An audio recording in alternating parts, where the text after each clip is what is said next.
வணக்கம். இலங்கை செய்திகளுக்காக நான் ஹரிணி. முதலில் தலைப்புச் செய்திகள்.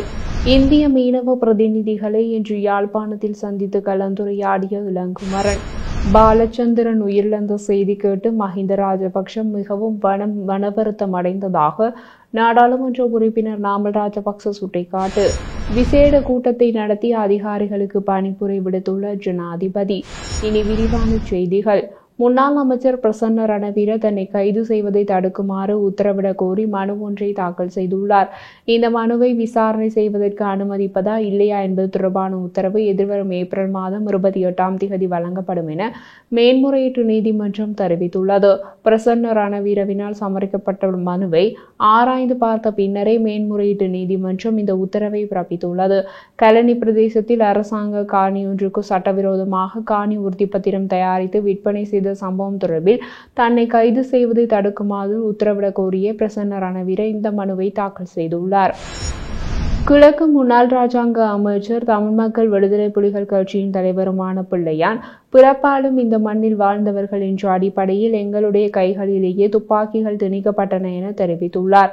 அவர் மேலும் தெரிவிக்கையில், இன்று வடபகுதி தலைவர்கள் கைவிட்டால் எங்களால் வாழ முடியாது என்று எண்ணிக்கொண்டு அவர்களை எஜமான்களாக நம்பிக்கொண்டிருக்கின்ற சில தலைவர்கள் கொதிநிலை அடைந்திருக்கின்றார்கள். அவர்கள் வரலாற்றை புரட்டி போட பார்க்கின்றார்கள். மக்கள் சிந்திக்க வேண்டும். அவர்கள் எண்ணுவதென்றால் இளைஞர்கள் மத்தியிலேயே நஞ்சூட்ட வேண்டுகிறார்கள். கவலை என்னவெனில், அந்த எம்பி ஒரு வரலாற்று ஆசிரியர். நானோ கருணா அம்மானோ அல்லது ஜூலை கலவரமோ எல்லாவற்றிற்கும் அடித்தளமாக விட்டவர் யார்? 1976ஆம் ஆண்டு வட்டுக்கோட்டை தீர்மானத்தை எடுத்த பொழுது அவர்கள் என்ன சொன்னார்கள் என்பதை தேடி கற்றுக்கொள்ளுங்கள். அத்துடன் விடப்பட்ட சொல்லாடல்களும் கருத்தாடல்களும் தான் அன்று எதிர்க்கட்சி தலைவர் அமிர்தலிங்கத்தை தலைவராக்கியது. அவர்கள் பற்ற வைத்த நெருப்பு பெரும் தீப்பொறியாக பல இயக்க தலைவர்களை உருவாக்கி திட்டங்களையும் துவக்குகளையும் ஏந்துகின்ற நிலைக்கு எங்களுடைய காலடிக்கு கொண்டு வந்து தந்தது. பிறப்பாலும் இந்த மண்ணில் வாழ்ந்தவர்கள் என்ற அடிப்படையில் எங்களுடைய கைகளிலேயே துப்பாக்கிகள் திணிக்கப்பட்டன. இவற்றையெல்லாம் கூறாமல் இடைநடுவிலே பதட்டத்தை பார்த்துவிட்டு வில்லன்களுடைய கதைகளை மாத்திரம் எங்களுடைய தலைகளிலே சொருக பார்க்கின்றார்கள். அதிலும் படித்தவர்கள் ஆசான்கள் என்று சொல்லுகின்ற இந்த நாடாளுமன்ற உறுப்பினர்களாக இருப்பவர்கள் என்ன செய்தார்கள் இந்த மண்ணுக்கு? நாங்கள் சொல்ல முடியும், இந்த மண்ணிலே ஆயிரக்கணக்கான பிள்ளைகளுடைய உயிரிழப்புகளை தடுத்தோம். கிழக்கு தமிழர் கூட்டமைப்பிலேயே அனைவரும் வந்து ஒன்று சேருங்கள். நாங்கள் அனைவரும் ஒன்று சேர்ந்து கிழக்கு மாகாணத்தை பாதுகாப்பதற்கு ஒன்று சேர்வதற்காக வேண்டி அறைகூவல் விடுக்கின்றோம். நாங்கள் ஒரு தெளிவான நோக்கத்தோடு, ஒரு நல்ல நோக்கத்தோடு கடந்த காலத்தை போல் அழிவு நிலையில் இந்த மக்களையும் மண்ணையும் விட்டு செல்ல முடியாது. ஆகையால் பல விட்டுக் கொடுப்புகளோடும் அர்ப்பணிப்போடும் பல கசப்பான பாதைகளை கடந்து வந்தவர்கள் என்ற அடிப்படையிலேயே இப்பொழுது எழுந்து நிற்கின்ற இந்த சவாலை, கிழக்கு மாகாண சவாலை, எங்களுக்கு நிகராக நிற்கின்ற தலைவர்களின் சவாலை எதிர்கொள்ள வேண்டிய காலத்தின் கட்டாயத்தில் நிற்கின்றோம். இதனை நாங்கள் வெற்றி பெற்றே ஆக வேண்டும். இது காலத்தின் கடமை. இதன் அடிப்படையில் உணர்வுபூர்வமாக இதனை மக்கள் சிந்திக்க வேண்டும். உணர்வு பூர்வமான செயற்பாடுகள் தான் வெற்றியாக இருக்க வேண்டும் என தெரிவித்துள்ளார். தேசிய மக்கள் சக்தியின் யாழ் மாவட்ட நாடாளுமன்ற உறுப்பினர் இளங்குமரனை இந்திய மீனவ பிரதிநிதிகள் இன்று யாழ்ப்பாணத்தில் தேசிய மக்கள் சக்தியின் மக்கள் தொடர்பாளர் காரியாலயத்தில் வைத்து சந்தித்து கலந்துரையாடலில் ஈடுபட்டனர். இதன்போது இருநாட்டு மீனவ பிரச்சினைகள் தொடர்பாக விரிவாக கலந்துரையாடப்பட்டது.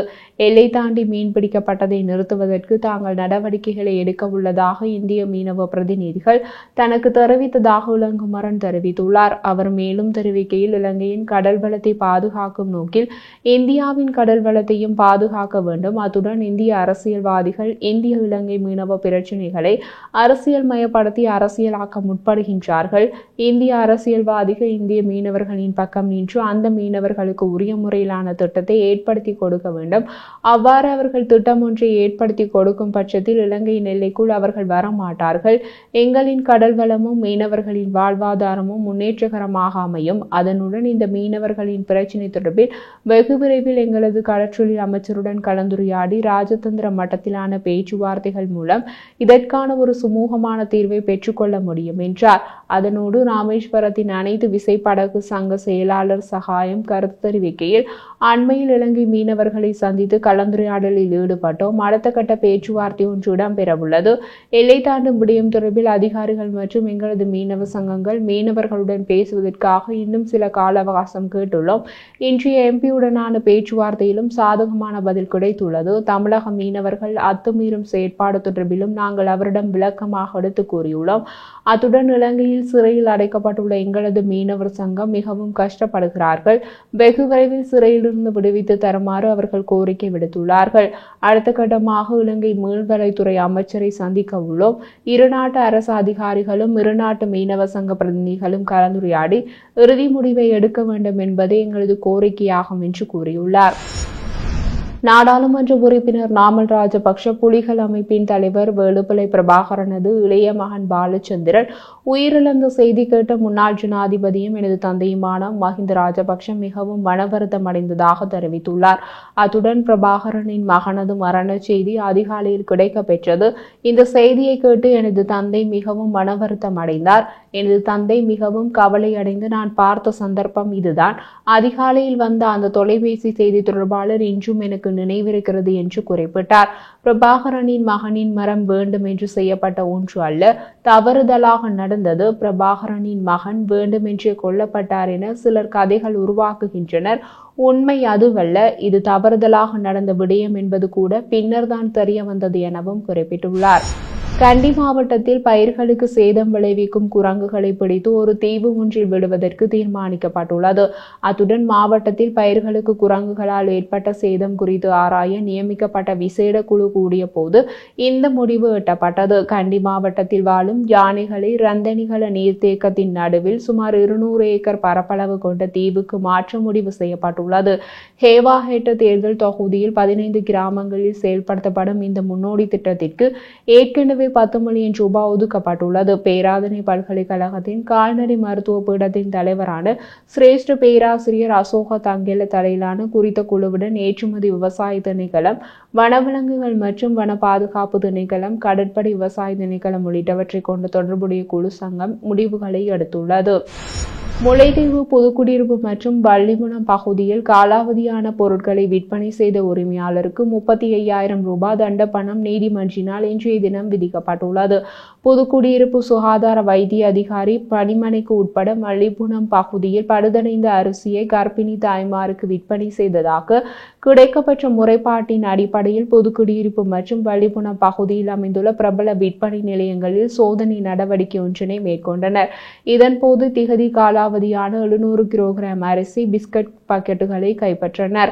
அத்துடன் காலாவதி பொருட்கள் கைப்பற்றப்பட்ட பிரபல விற்பனை நிலைய உரிமையாளர்களுக்கு எதிராக இன்று வெள்ளிக்கிழமை முல்லைத்தீவு மேலதிக நீதவான் நீதிமன்றில் பொது சுகாதார பரிசோதகரால் வழக்கு தாக்கல் செய்யப்பட்டிருந்த நிலையில் குறித்த வழக்கு இன்றைய தினம் முல்லைத்தீவு நீதிமன்றில் விசாரணைக்கு எடுத்துக் கொள்ளப்பட்டன. இதன்போது உரிமையாளர்களை குற்றவாளியாக இனங்கண்ட நீதிமன்றம் 35,000 ரூபாய் தண்டப்பணம் விதித்ததுடன் கடுமையான எச்சரிக்கையும் வழங்கப்பட்டிருந்தது. கண்டி கொழும்பு அதிவேக நெடுஞ்சாலையின் மேரிகம கடவத்தை பகுதியின் நிர்மாண பணிகளை உடனடியாக தொடங்குமாறு ஜனாதிபதி அனுரகுமார பணிப்புரை விடுத்துள்ளார்.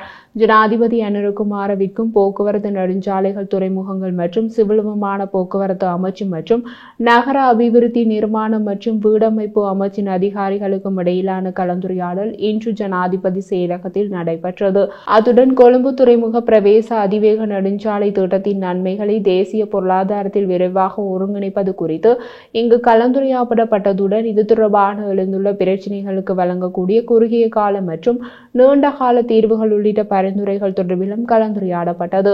கொழும்பு நகரில் போக்குவரத்து நெரிசலை குறைக்க புகையிரத கட்டமைப்பை மேம்படுத்துதல் உட்பட பேருந்து மற்றும் போக்குவரத்து சேவைகளை தரப்படுத்துதல் ஆகியவற்றிற்காக கொழும்பு மாவட்டத்தை அடிப்படையாக கொண்ட ஒரு முன்னோடி திட்டத்தை தொடங்குவது குறித்தும் கவனம் செலுத்தப்பட்டது. அதனுடன் கொழும்பு, கண்டி, குருநாகல் மற்றும் மொரட்டுவ நகரங்களை பல்வகை போக்குவரத்து மையமாக அபிவிருத்தி செய்வது குறித்தும் இதன்போது கலந்துரையாடப்பட்டது.